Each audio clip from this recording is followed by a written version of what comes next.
एक एसपी साहब साधु के भेष में एक थाने में पहुंचे एफआईआर लिखवाने। और जब वहां थाने में पहुंचे तो उन्होंने कहा मुझे एफआईआर लिखवाना है, और वो भी एक पुलिस वाले के खिलाफ।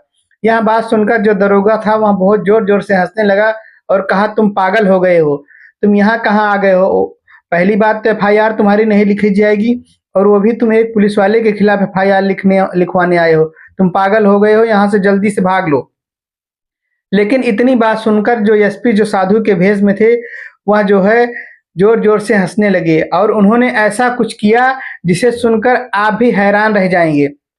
यह कोई कहानी नहीं है, यह एक सच्ची घटना है जो 2013 उज्जैन में घटी थी। उस समय बनारस से साधुओं का एक झुंड जो है उज्जैन घूमने के लिए आया था, क्योंकि उज्जैन एक धार्मिक स्थल है जहाँ पे साधु संत हमेशा घूमने टहलने के लिए आते रहते हैं और वहाँ पे रुकते भी हैं। उन साधुओं में जो साधु आए थे एक गुट में, उनमें एक साधु था जो बहुत ही अच्छा था और बहुत ही सीधा स्वभाव का था। वह जो है जब आ रहा था तो रास्ते में उसे एक दरोगा रोक लिया और उसे परेशान करने लगा। कहा, महाराज आप कहाँ जा रहे हो? आप यहाँ क्या करने आए हो? आप जो है साधु कैसे बने? यही सब सोच उनको परेशान कर रहा था, यही सब बोल करके। वह बहुत परेशान हो गया था साधु, और कह रहा था कि मुझे परेशान ना करो, मैं तो सिर्फ घूमने आया हूँ और कुछ दिन रहूंगा, उसके बाद चला जाऊंगा। लेकिन वह जो है दरोगा उनसे मजा लेता रहता था, खिल्लियां उनकी उड़ाता रहता था, उसी में उसे मजा आता था। प्रतिदिन का उसका यही काम था। जब भी वह साधु इधर से गुजरता था तो वह दरोगा उसे परेशान करता था। एक दिन जो है वह साधु बोला कि बेटा मुझे तुम क्यों परेशान करते हो? मैंने तुम्हारा क्या बिगाड़ा है? तुम अपनी ड्यूटी करो जहाँ पे तुम कर रहे हो। मैं तो सिर्फ धार्मिक स्थलों पर भगवान के दर्शन करने के लिए आता हूँ, इसके बाद मैं चला जाऊंगा। तुम मुझे क्यों परेशान करते हो? तो वह दरोगा कहता है, मैं तुम्हें नहीं परेशान करूंगा, लेकिन तुम मुझे अगर 500 रुपये दे दोगे तो मैं तुम्हें किसी दिन नहीं परेशान करूंगा। वह साधु कहता है, मेरे पास 500 रुपये कहाँ है? मैं कोई कमाता थोड़े हूँ तुम्हारे जैसा, और तुम जो है एक सच्चे पुलिसकर्मी होने के बजाय वो एक घूसखोर पुलिसकर्मी हो, तुम रिश्वत भी लेते हो। यह सब बात जैसे ही साधु ने दरोगा को बोला, दरोगा और भी भड़क गया और उसे गालियां देने लगा, साधु को गालियां देने लगा, और साधु वहां से चला गया। इसके बाद में साधु परेशान हो गया, उसके समझ में नहीं आ रहा था कि आखिर में जो है करे तो क्या करे। वह फिर जो है एक दिन एफआईआर लिखवाने थाने में गया, और जब वहां थाने में पहुंचा एफआईआर लिखवाने उस दरोगा के खिलाफ, तो वहां उसकी एफआईआर नहीं लिखी गई, क्योंकि एक पुलिस वाला एक पुलिस वाले की एफआईआर लिखने के लिए तैयार नहीं हुआ। वह वहां से निराश होकर भी चला आया, और जब आया फिर अगले दिन उसके साथ वही बदसलूकी हुई जो प्रतिदिन की तरह होती है। वह परेशान हो गया, वह सोचा कि मैं करूं तो क्या करूं, अभी मुझे कुछ दिन यहाँ पे और रहना है। इसके बाद में वह जो है शहर से थोड़ी दूर पर एक जो है इसके बाद वह शहर से थोड़ी दूर पर एक थाने में जाता है और वहां पे एफआईआर लिखवाने के लिए पहुंचता है। जब वह साधु वहां पहुंचता है और एक पुलिस वाले के खिलाफ एफआईआर लिखवाने के लिए बोलता है, तो वहां पर जो दरोगा था वह कहा कि महाराज आप पागल हो गए हो, पुलिस वाले के खिलाफ एफआईआर लिखवाना मतलब जान जोखिम में डालना, तुम समझ नहीं रहे हो। आखिर में कोई सबूत भी है तुम्हारे पास जो तुम एफआईआर लिखवाने आए हो? महाराज ने कहा, सबसे बड़ा सबूत तो मैं ही हूँ जो जो है मुझे परेशान करता है। पुलिस वाले ने कहा, मैं तुम्हारा एफआईआर नहीं लिखूंगा क्योंकि तुम्हारे पास कोई ठोस सबूत नहीं है। इसके बाद में उन्हें वहां से भगा देता है। जैसे ही साधु थाने से निकलता है, बाहर पहुंचता है, तैसे वहां पे जो है एसपी साहब का काफिला पहुंच जाता है। उस समय एसपी जो थे रवि वर्मा जी वहां पर पहुंचते हैं और महाराज को देख करके बोलते हैं, महाराज आप यहाँ क्या करने आए हो? आपको तो मंदिरों में होना चाहिए, आप यहाँ किस लिए आ गए हो? वह साधु तुरंत जो है उनके पैर पड़ जाता है और उनके पैर पकड़कर रोने लगता है। तुरंत जो है एसपी साहब उन्हें उठाते हैं और पूछते हैं, आखिर बात क्या है, क्या हुआ? तब उससे अंदर लेकर जाते हैं और अपने के वहाँ बैठ करके पूछते हैं उससे कि आखिर में पूरी घटना क्या है, तुम पूरी घटनाओं के बारे में मुझे अवगत करवाओ।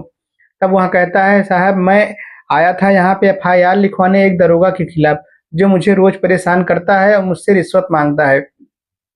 लेकिन जब मैं यहाँ पहुँचा तो ये दरोगा ये भी एफआईआर नहीं लिख रहे हैं और मुझे जो है यहाँ से जाने के लिए बोल रहे हैं। तुरंत जो है एसपी साहब उस दरोगा को बुलाते हैं और कहते हैं, तुम जो है इनका एफआईआर तुमने क्यों नहीं लिखा? वह दरोगा कहता है कि साहब, एफआईआर लिखने की बात नहीं है, इनके पास कोई ठोस सबूत नहीं है, इनके पास यह तो है नहीं कि कैसे पता किया जाए कि हाँ, यह सही बोल रहे हैं कि गलत बोल रहे हैं। उसके बाद में एसपी साहब कहते हैं कि यहाँ साधु के भेष में हैं, इनको दुनियादारी से कोई मतलब नहीं, सिर्फ भगवान की भक्ति में लीन रहते हैं, इनको जो है क्यों परेशान कर रहा है वह, तुम पहले एफआईआर लिखो। उसके बाद में एसपी साहब के कहने पर उसका एफआईआर लिखा जाता है, साधु का एफआईआर लिख लिया जाता है और एसपी साहब पूछते हैं कि आखिर में वह दरोगा कहाँ पे है और किस जगह पे है। साधु कहता है कि वह दरोगा अभी भी उसी थाने में उसी पोस्ट पर वह है, काबिज है और वहीं पे उसकी ड्यूटी है। इसके बाद में एसपी साहब कहते हैं ठीक है, चलो मैं उसे देखता हूँ। उसके बाद में एसपी साहब अपनी गाड़ी से उसे लेकर के जाते हैं बिना सिक्योरिटी के और दूर से ही देखते हैं और वह साधु बता देता है कि साहब वही दरोगा है जो मुझे रोज परेशान करता है।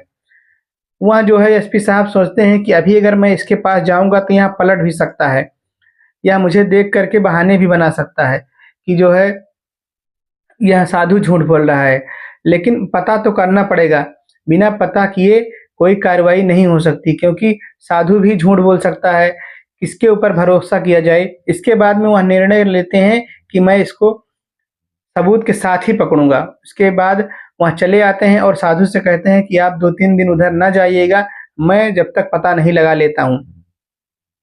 उसके बाद में एक दिन एसपी साहब साधु का भेष बना करके और जो है उसी थाने में पहुंच जाते हैं जहां पे साधु के साथ बदसलूकी होती थी। जब वह वहां पहुंचते हैं तो एक सिपाही से कहते हैं कि मुझे जो है एफआईआर लिखवाना है। वह कहते हैं कि किस लिए एफआईआर लिखवाना है, आखिर में क्या बात है? तो वह कहता है कि जो है जो एसपी साहब है वह कहते हैं कि मुझे एक पुलिस वाले के खिलाफ एफआईआर लिखवाना है, वह मुझे परेशान करता है। एक दरोगा है जो मुझे परेशान करता है। उनकी बात सुनकर वह सिपाही हंसने लगा और अपने साहब को बुलाया, जो दरोगा जी थे उनको बुलाया और कहा, साहब यह साधु पागल हो गया है, सठिया गया है, यह जो है एक दरोगा के खिलाफ एफआईआर लिखवाने आया है। थाने में जितने पुलिसकर्मी थे सब जोर जोर से हंसने लगे उस साधु को देख करके, लेकिन यह कोई नहीं जानता था कि यह साधु कौन है। यह साधु स्वयं जो है एसपी साहब हैं जो मौके का निरीक्षण करने आए हैं। उसके बाद में वहाँ जो है उनके साथ बदसलूकी भी करने लगा। वह जो दरोगा जो साधु के साथ करता था वही दरोगा एसपी साहब के साथ भी बदसलूकी करने लगा और कहा, तुम्हें क्या दिक्कत हो गई है, तुम यहाँ एफआईआर लिखवाने किस लिए आए हो? यही बात वहाँ बोल करके जोर जोर से हंसने लगा। उसने कहा, अगर तुम्हें एफआईआर लिखवाना है तो तुम्हें कम से कम 500 रुपये खर्च ही करने पड़ेंगे, इसके बाद मैं कुछ सोचूंगा। इन सारी बातों को सुन करके एसपी साहब अपने मन में सोच रहे थे कि कितना घटिया, कितना घिनौना काम ये लोग कर रहे हैं। अगर ये खबर जो है अगर बाहर चली गई तो हमारे शहर की कितनी बड़ी बदनामी होगी कि यहाँ पे पुलिसकर्मी इस तरीके का बदसलूकी व्यवहार करते हैं। इसके बाद में एसपी साहब जो है दरोगा से कहते हैं, आप मेरा एफआईआर लिखिए। आप जो है एफआईआर नहीं लिखेंगे तो बहुत गड़बड़ हो जाएगा। तो वह दरोगा कहता है कि तुम साधु होकर के मुझे धमकी दे रहे हो। एसपी साहब बोलते हैं, धमकी नहीं दे रहा हूँ, मैं जो कह रहा हूँ तुम करो, तुम एफआईआर लिखो और एफआईआर भी वो भी तुम्हारे नाम का, क्योंकि तुमने जो है साधु को परेशान करते हो, जितने भी साधु गुजरते हैं उनको तुम परेशान करते हो। इसके बाद में वहाँ और जोर जोर से हंसने लगा, कहा कि जो है आज तक कोई ऐसा पैदा नहीं हुआ जो मेरे खिलाफ एफआईआर लिखवा सके और तुम जो है मेरे खिलाफ एफआईआर लिखवाने के लिए आए हो। बार बार यही बात वहाँ बोल रहा था। इसके बाद में जो है जो एसपी साहब थे जो साधु के भेष में थे, उन्होंने एक एक जो है अपनी दाढ़ी मूछें निकालना शुरू किया और जब वह दाढ़ी मूछ निकालना शुरू किया तो सब लोग हैरान रह गए कि आखिर में यह व्यक्ति कौन है। जब दाढ़ी मूछ निकाल दी और कपड़े भी जो है निकाल दिए जो साधु के थे और अंदर में जो पहने थे वर्दी पहने थे क्योंकि एसपी साहब थे, जैसे ही यहाँ देखे थाने में जितने भी लोग थे तुरंत परेशान हो गए कि आखिर में ये तो एसपी साहब हैं और आज मेरी जो है क्लास लग गई है। सब लोग जो है तुरंत एसपी साहब के पास आ जाते हैं और पैरों में पड़कर माफ़ी मांगने लगते हैं, कहते हैं साहब गलती हो गई। तब एसपी साहब ने कहा, अगर तुमने ये नहीं पता होता कि हम एसपी हैं तो तुम हमारे साथ कैसा व्यवहार करते? तुम्हें पता चल गया कि हम तुम्हारे अधिकारी हैं इसलिए तुम मुझसे माफ़ी मांग रहे हो, तुम लोग माफ़ी के काबिल नहीं हो। इसके बाद में दरोगा जो है बार बार उनके माफ़ी मांग रहा है। इधर एसपी साहब ने उस साधु को बुलवाया जो साधु के साथ यहाँ बदतमीजी कर रहे थे। वहाँ साधु आया और कहा, साहब हाँ यही दरोगा हैं जो मुझे परेशान करते हैं, यही मुझसे रिश्वत मांग रहे थे। इसके बाद में एसपी साहब ने उसके ऊपर कार्रवाई की और उसे तुरंत सस्पेंड कर दिया और मुकदमा भी लिख दिया, क्योंकि एक साधु को वहाँ परेशान कर रहा था। और भी जो कुछ पुलिसकर्मी उनके साथ में सस्पेंड हो गए। आप लोगों को यह कहानी कैसी लगी हमें कमेंट में ज़रूर बताएं। अगर आप हमारे चैनल पर नए हैं, चैनल को लाइक करें, शेयर करें और सब्सक्राइब करें। धन्यवाद।